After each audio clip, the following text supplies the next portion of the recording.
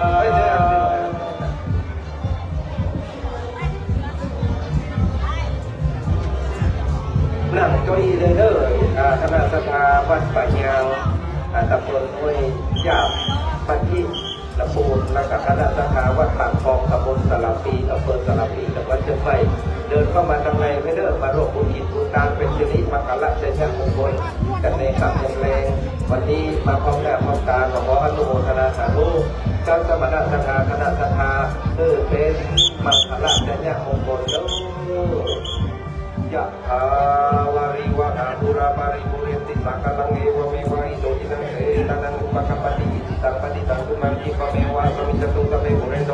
สังกปะจตุปาราโสนะคาปนิโยนิลาโสยะระเอวังมุตุติลาจะได้มาโกเป็นวัตถุสิกิปะมังคลาอัลลังเกิดจิงกวันละยามกันนายวันที่ได้มี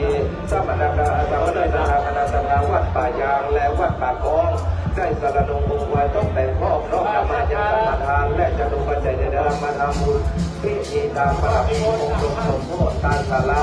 วัดกองมาแดงบ้านที่ขอขอบคุณพระพุทธเจ้าที่องค์ประดับ38ที่ประสงค์ที่องค์ในบ้านสมานพระพุทธเจ้าหลวงพ่อทรงปรารถนาบุญญาบารมีไม่รู้เจ้าวัดทั้งสองวัดได้อยู่ข้ามคือว่าเราไม่ปรารถนาพระพุทธศาสนาที่มีงานเอาไว้ไม่ได้บุญไม่มีต้องการงานวัดป่ายางและวัดป่าโมได้ยินข่า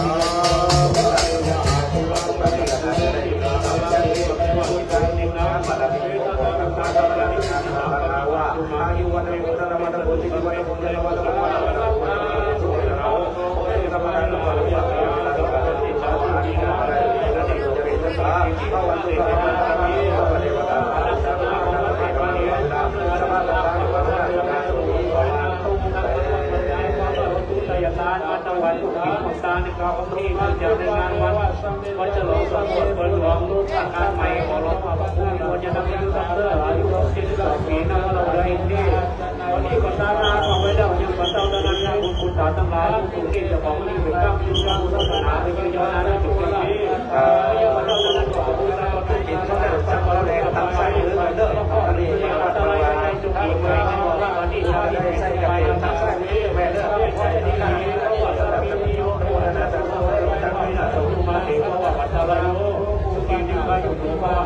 ฒนาสิ่งนี้สนิทจุตาปัจจัยจิโนจัตตาโลตมาปัจจัยจิโนวันโนสุขังปัจจัยพระราชทานว่าจะได้ประกาศต่อคนขึ้นมาตำบลเรื่องเดินในงานกองหลวงของวัดร้องวัดแดงวัดที่แท้ดีมีวัดที่พระราชทานวัดป่าเหี่ยวตำบลสักกะแปงขึ้นมาตำบลขึ้นมาเลี้ยวซ้ายมือเด้อพอถึงคณะสังฆาวัดอย่างนั้นวิเววิเววนารามนะ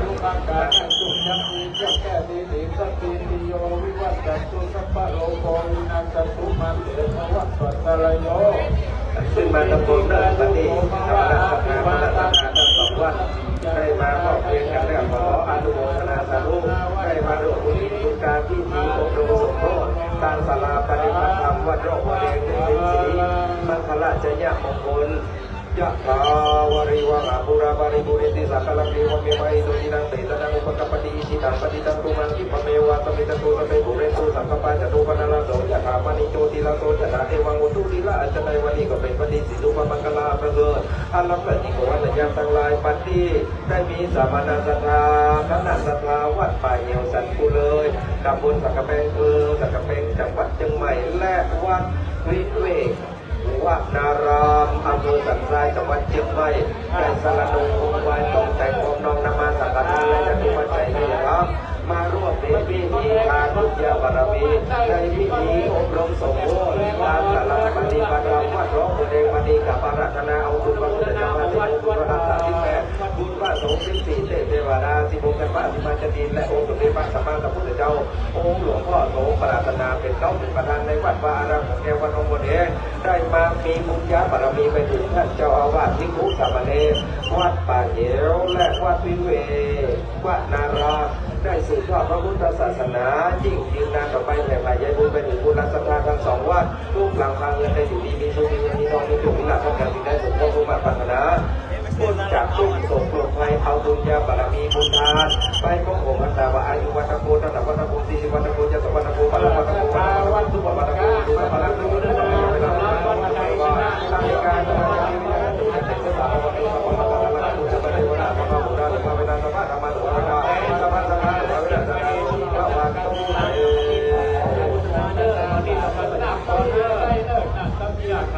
วาลิวะอาคุลาปริปุเรติสาคลาเมวะเมวะโสตินังเวทนามุสัพพะติอุจิตังปฏิตังตุมานิสัพเพวะสัพเพตังสัพเพปุเรติสัพพะยะโตปะนะโสยะถามณิโสติโสยะถาสัพพิชาเอาพรเด้อสัพพิชาวัฏฏากินขนาดจังแรงเด้อบ่ใส่มือเอาบุญให้กับบุญจะได้ใช้กันในแม่ไว้จังอย่าง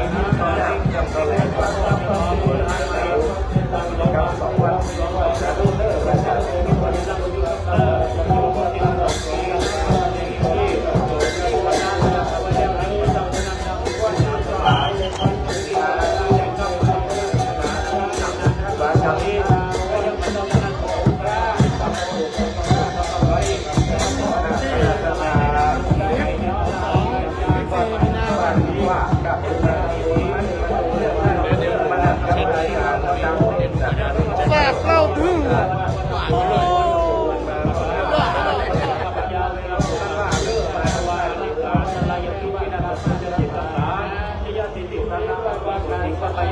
ต่ออนุโมทนาสาธุครับพระอาจารย์ดาววันนี้เป็นพระสงฆ์อาจารย์ดาว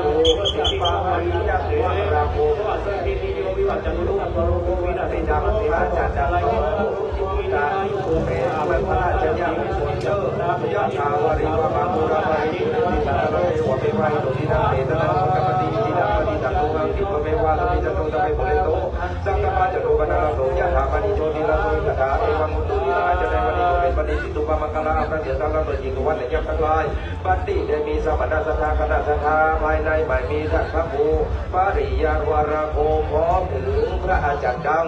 และมูลศรัทธาทุกหลักคาเงินใจสารนงองค์บายต้มแต่ความนอกนำมาสังฆทานจตุปัจจัยที่จะทำมาทำบุญกิจตานบารมีนิเท ธีอบรมสมโภชตาสาราปฏิบัติธรรมวัดหลวงพ่อแดงปฏิบัติขอกราบอาราธนาเอาคุณพระพุทธเจ้านาสิโมคุณพระนามสามที่เป็นคุณพระสงฆ์ที่เด็ดได้มาที่อาจจะเป็นที่ว่าสิโมพระบาทที่จะมีหลายองค์สมเด็จพระสัมมาสัมพุทธเจ้าหลวงพ่อทรงปรารถนาเป็นข้าวบุญทานในวัดวาอะไรของแก้ววัดหลวงพ่อแดงที่นี้ไปเป็นบุญญาบารมีไปถึงท่านเจ้าว่าพิภูสามเณรวัดปานว่าในสุดยอดพระพุทธศาสนายิ่งยืนนานต่อไปและแผ่พานยาบุญไปถึงบุญสถานทุกหลังกายเป็นที่ดีมีโลมีโจมีลาจะได้มีประสบลงไปเอาบุญนานบัญญาบัลบุญทานบุญญาบารมีพระพุทธศาสนาอยู่วัดบุญนวัดบุญสิวัดบุญยาวัดบุญบาลวัดบุญวัดบุญสุวัดบุญสุนวัดทุกการลงพยายามทุกการจะรู้วัดอะไรในการอะไรจะมีวินาทีจะมีศึกษาประวัติธรรมประมังกาลวัดบุญธรรมเทวตาสัมมาบุญนาสุภาเวนะสุภาธรรมสุภาเวนะสุภาธรรมสุภาเวนะสุภาสุขีวันตู้เดิ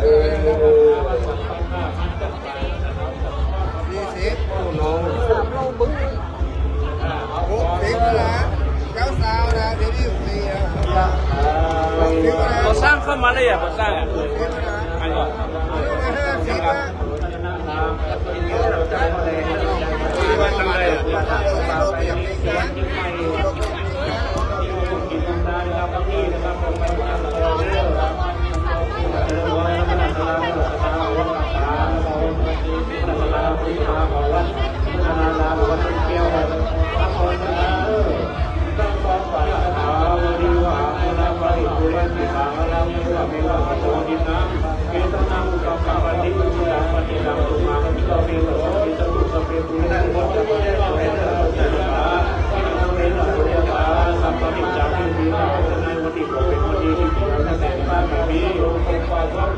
คณะสภาวัดสันติสุขบางเรื่องที่ว่าอำเภอจังหวัดมันจะเข้ามาในใช้ในเรื่อง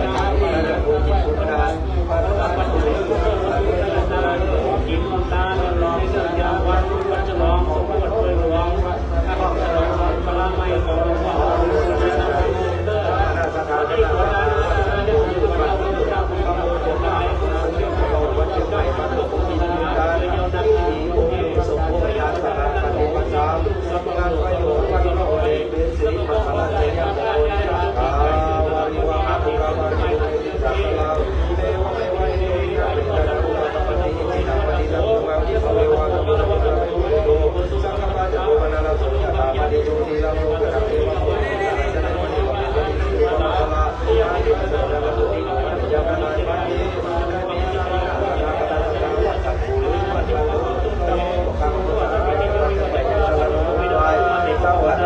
จตุปัจจัยธรรมาธรรมบุญเป็นทางบารมีที่มีอบรมสมโภชทานสาราปฏิบัติธรรมวัดหลวงพ่อแดงมณีขอคุณพระพุทธเจ้าอาทิมุขคุณพระนาม38คุณพระสงฆ์14เป็นคุณ108เทพเทวดาที่มุขกันฟ้าที่มันจะดีสิ่งศักดิ์สิทธิ์ทั้งหลายพวกไปถึงองค์สมเด็จพระสัมมาสัมพุทธเจ้าหลวงพ่อสมปรารถนาเป็นเก้าเป็นประธานในอารามของแก้ววัดหลวงพ่อแดงไปเป็นบุญญาบารมีถึงกันเจ้าว่าที่ผู้สามเณรในวัดสันตูลือเจริญรุ่งเรืองสุดยอดในพระพุทธศาสนายิ่งยืนต่อไป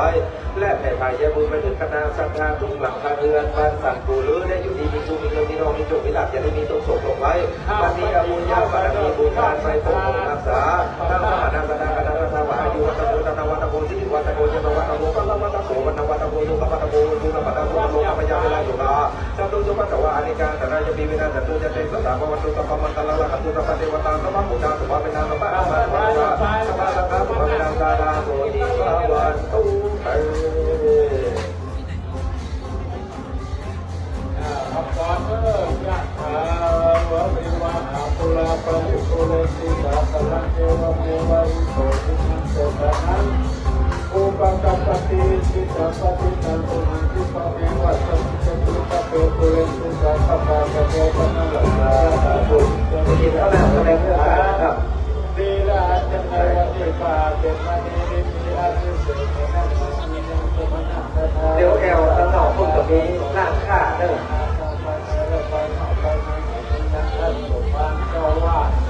เจ้าอาวาสวัดยาปาจินีเป็นข้าวพ่อพระแม่เทวที่เป็นเจ้าทุกคนพระธรรมพระลูกอุปาทานสันนิบาตการเข้าทุกผู้ทุกคนมาได้พระธรรมก็มาตกไปพบกับหน้าเรามีสุภาพบุรุษวาจาเราสอนเขาสอนเราได้แต่มาเทียบรับเลยจะถึงความใจใจว่ารู้ตามอะไรที่คนที่มาทำมาให้เอาไว้เป็นความเป็นความ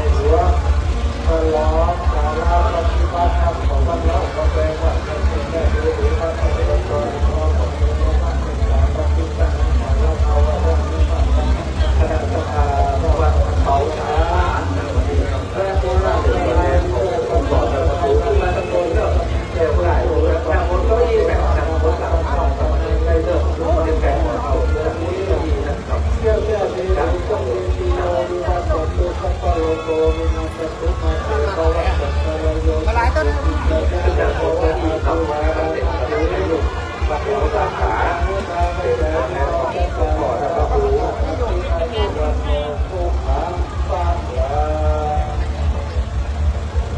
แต่ได้ครับได้ครับ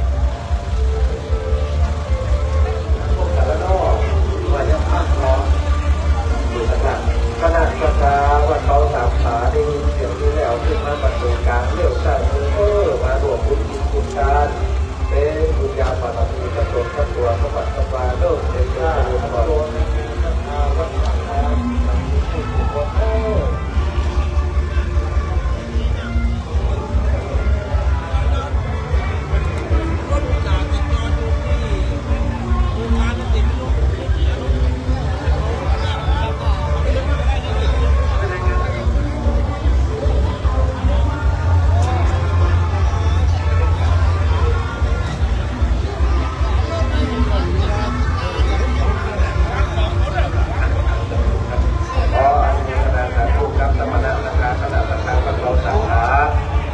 มาร่วมบุญจิตบุญการที่จีอบรมส่งผลการสนาปฏิบัติธรรมวันโลกวันเองเป็นสิริ